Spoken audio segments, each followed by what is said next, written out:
So if your friends were to describe you, if the people you refer to as your friends, if they were to be asked to describe you or to say something about you, how do you think they would describe you? What do you think they would say about you? Would they say you're loyal, you're dependable, or would they say, that one I can only depend on them when they are there? I'm not sure. I'm not sure whether I can depend on them when they are not around.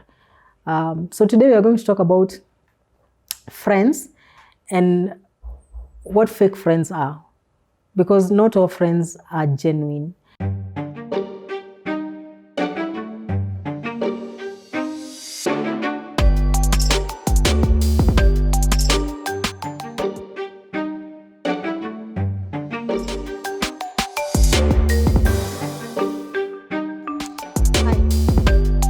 So welcome to Reggenerate.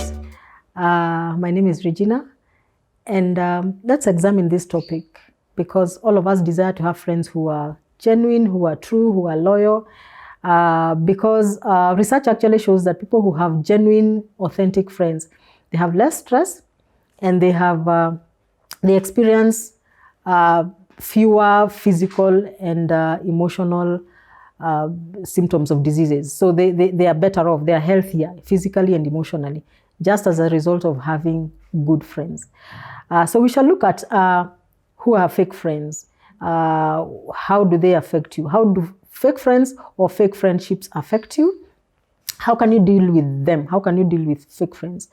We shall also look at how can you tell, what are the signs that your friends are real or they are fake, or you. I mean, we are also not talking about just people out there. We're also talking about ourselves as friends.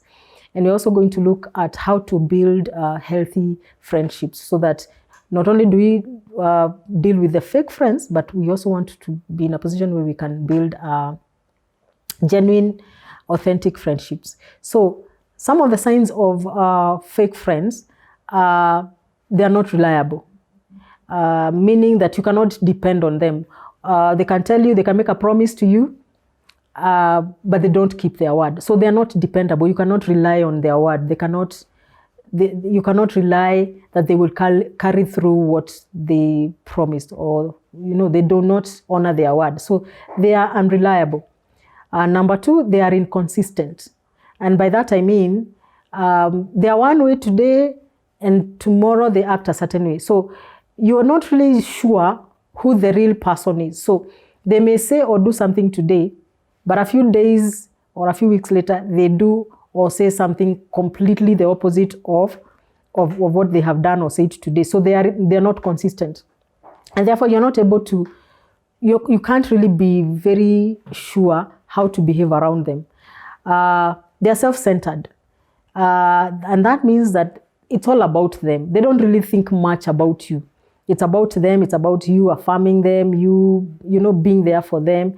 They're generally all about what they need, what they want, what they can get out of this friendship. So they're self-centered. They are not loyal. And fake friends not being loyal is really something that can really hurt you, because what happens is that they can actually share confidential information about you, which you shared with them because you probably believed they were genuine friends. So they are not loyal.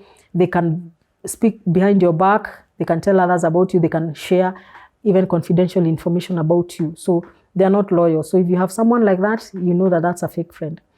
They are disrespectful. If you have a friend who belittles you, speaks, like you're speaking, they cut in when you're speaking, they don't listen to you. They generally show you disrespect, and especially in public. That's a fake friend. That's not a good friend. That's not a genuine friend. Number six, they are envious of you. So they pretend to be your friend, but they envy you. They envy, especially when they feel you're doing better than them. So there's a lot of comparisons. They'll compare themselves with you, and they will want to see how you're doing. So if you tend to be doing better than them, or if you're doing better than them, whether it's relationally, financially, whatever, they'll be envious of you. Because a real friend rejoices when you advance, when you are established, when you're doing well. Number 7, they are manipulative. That means they manipulate you to do things their way. So they may be wanting to go somewhere and you have engagements elsewhere, but they will manipulate you to, because they want you to go with them. Or there's something they need from you, which you're probably not in a position to do. They will manipulate you in a way to benefit themselves. So they are manipulative. That's a sign of a fake friend. They are fair weather friends. That means they're only around you when things are okay. They are good when everything is smooth, especially where they're concerned. When things turn bad, you will not find them. And that means if you're doing well, let's say you're doing well in life, your life is going on well, they'll be around there. If you find yourself in trouble, you will not find them, because they were only there when the weather was fair, when things were going well. Number 9, they compete with you. They compete with you. If you have a friend who competes with you, that's not a real friend. That means if you do something, they want to do something better. If you go on a holiday, they want to go to a holiday. They want to take a holiday in a more exotic place. For instance, if you buy a car, a small car, they would probably want to buy a bigger one because they're competing with you. Meaning their friendship is really not real. They disregard your boundaries, and that means they don't respect your personal boundaries. They don't respect your space. They are all over the place. And so if you have someone who does not respect your boundaries, if they know this is a place I can't cross, and they are doing that, they are crossing those lines, then it means they are not genuine. And so those are some of the things that you can look at in your own life and see whether there are people you consider friends and they're engaging in some of these things. But what are the reasons that make people fake friends? Why would someone become a fake friend? One, if someone experienced trauma as a child, that person is unlikely to form genuine friendships.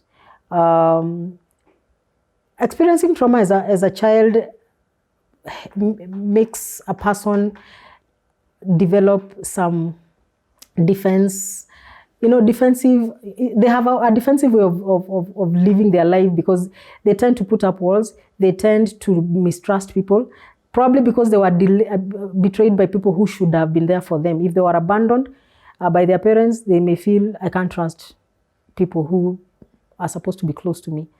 And so they are not likely to, they may genuinely want to make, good friends. They may genuinely want to be in true, genuine friendships. But because of the experience they have had growing up, they may not be in a position to, they don't let themselves, they're not vulnerable, they don't open themselves up for friendships. They are not able to trust people to be really genuine friends. And especially, they suffered trauma, but they were not able to heal from that trauma. They were not able to heal from the effects of those experiences that they had. That means they still have that survival mindset that they developed growing up. So having experienced trauma as a child can drive someone to just be a fake friend. They're not necessarily genuine friends. Number 2, people who may be fake. One of the other reasons that may make someone to be a fake friend is being insecure. Being insecure means that someone who may have very low self-esteem may just want to gather people around them to validate them, to make them feel better about themselves, because they already feel insecure. And so insecurity can make someone be in fake friendships, like not really be a true friend. Number 3, being self-centered. Being self-centered will make someone become a fake friend, because they're not in that friendship for any mutual benefit. They're not there for you as a friend. They are there for themselves. There are people who believe that only they matter, and therefore they will be in a friendship because it benefits them, it is beneficial to them, it makes them, there is something they want from it. And so it's not about the two of you, it's about them. And such people, they will be in that friendship for as long as what they want, they can get what they want. Immediately you're not able to give them what they want, or immediately they are able to, they've already got what they needed, they'll move on. So they have no thought for you. So that's self-centeredness, and it makes fake friends. And then being a narcissist. People who have narcissistic tendencies or behaviors, or people who are like genuinely narcissistic, they are unlikely to form true friendships. One, because they lack empathy. They don't have any feelings for you. They have inflated egos. It's about them. It's about me. It's about what I want. It's about my ego. So they don't have empathy. And of course, friendship is about being empathetic. So they lack empathy. It's about themselves. It's about what they can, it's all about them. So people who are narcissistic are in that category of fake friends. Or someone being a narcissist can easily be found in that group of fake friends. So what impact does a fake friend has on you, or what kind of impact would fake friends have on you?